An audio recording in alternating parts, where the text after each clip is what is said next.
La filosofía griega es un periodo de la historia de la filosofía comprendido aproximadamente el surgimiento de la filosofía en la zona de Jonia a principios del siglo VI a.C. hasta la invasión de Macedonia por los romanos 49 a.C. En ocasiones también se denomina filosofía clásica o filosofía antigua, si bien ese periodo puede incluir la filosofía romana.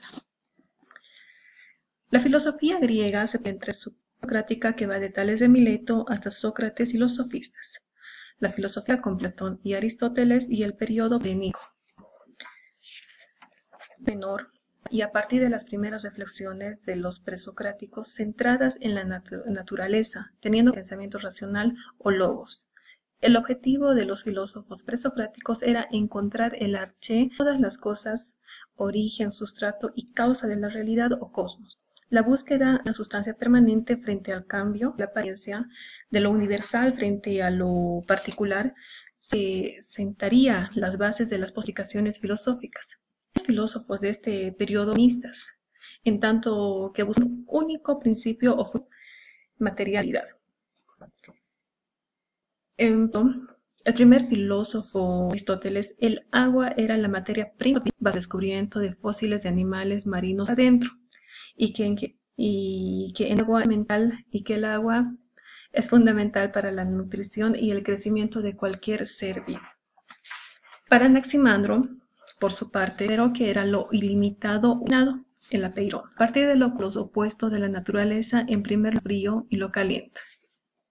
El aire, un principio neutral como el apeirón, pero sin carecer de propiedades. Aparte, Pitágoras son números, lo que significa que la esencia y estructura de todas las cosas, mostrando las relaciones numéricas que expresan. Pitágoras se inscribió además en la tradición y sostuvo la novedosa idea de la realidad del alma y de la posible migración del alma humana después de su muerte a otros animales. Los socráticos, iniciadores de la tradición, fueron Heráclito y Parménides. Heráclito dio cuenta del devenir sensible, el logos como principio regulador de este devenir, por cuanto de sus predecesores. Concibió al fuego o fundamento del universo, entendiéndolo como una imagen del perpetuo más que como un elemento material constitutivo de todas las cosas. Parménides, la realidad es una e inmutable. Existe el ser, mientras que no existe el no ser. Establecido esto, resulta imposible si no existe el no ser, es lógica. Parménides es gana de pensar o razonar. Medio de uno, inmutable, indivisible, increado, imperecedero y homogéneo. A diferencia de Heráclito, como orden del universo. Si es día de afirmar cómo es la realidad para Parménides, confiar en ellos nos conduce al engaño y del error, la vía de la opinión, doxa. Lo que verdaderamente es el ser y eso es revelado por medio de la razón. Repetimos, es el ser y cómo se nos puede revelado por medio de la razón. Buscar más de un fundamento de la realidad. Entre estos filósofos pluralistas se destacó fundó la doctrina de los 4 elementos del siglo XVIII. Agua, fuego, tierra y aire, a partir de los cuales los principios ponen todas las cosas. Tuvo que estar por diminutas partes, homeomerías, ordenadas por una inteligencia. Estas constituyen influencia en la física. Posteriormente, sus fundadores, Leucipo y vieron la realidad compuesta de 2 tipos de espacios, uno vacío y el otro lleno. Que como su nombre lo indica, son partículas indivisibles. Todas las cosas visibles están compuestas de átomos entre sí debido a sus distintas formas, esfogarbios, son movimientos azarosos en el espacio vacío.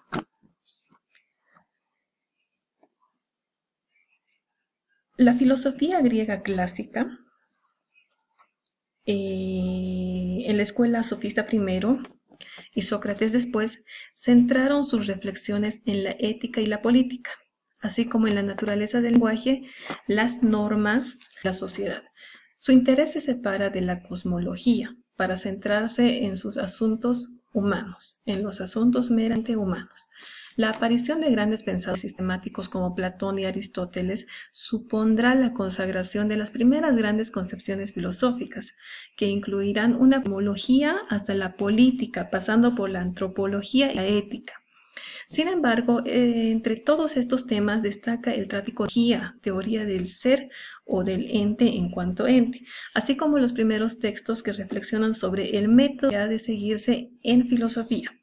Ponerse en condición de conocimiento auténtico, específicamente un conocimiento legítimo de los principios o fundamentos.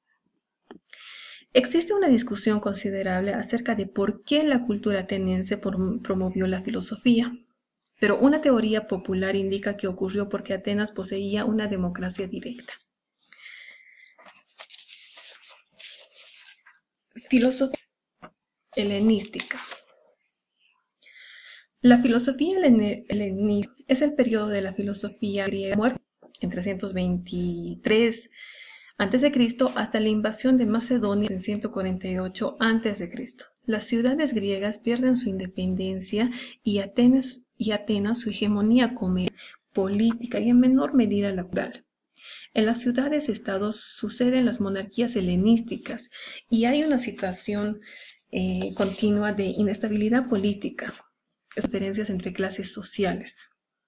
En la transición del siglo IV al III a.C., tras la muerte de Aristóteles y la decadencia de las ciudades-estado griegas, las guerras entre los reyes helénicos por suceder a Alejandro Magno volvieron la vida problemática e insegura. Surgen entonces en Atenas dos escuelas filosóficas que en una clara oposición a la Academia Platónica y al Liceo Aristotélico pusieron la salvación individual en el centro de sus preocupaciones. Para Epicuro, alrededor de Zenón de Sitio, por otro lado, la filosofía sirve para alcanzar criterios éticos, el bienestar psicológico o la paz, mientras que los seguidores del gnosticismo pirrónico, en principio, necesidad de juicios seguros y de conocimientos indudables, Platón, después de Cristo, transformó la teoría de la ciudad de Platón para dar lugar al humanismo. Su concepción de la acción del ser, del uno y el cristianismo, una variedad de enlaces, y fue la filosofía dominante desde la... Se suele incluir en este periodo diferentes escuelas posteriores: los peripatéticos, los escépticos, los cínicos, los epicureos y los estoicos, todos ellos preocupados principalmente por cuestiones éticas, pero por ello mismo también necesariamente.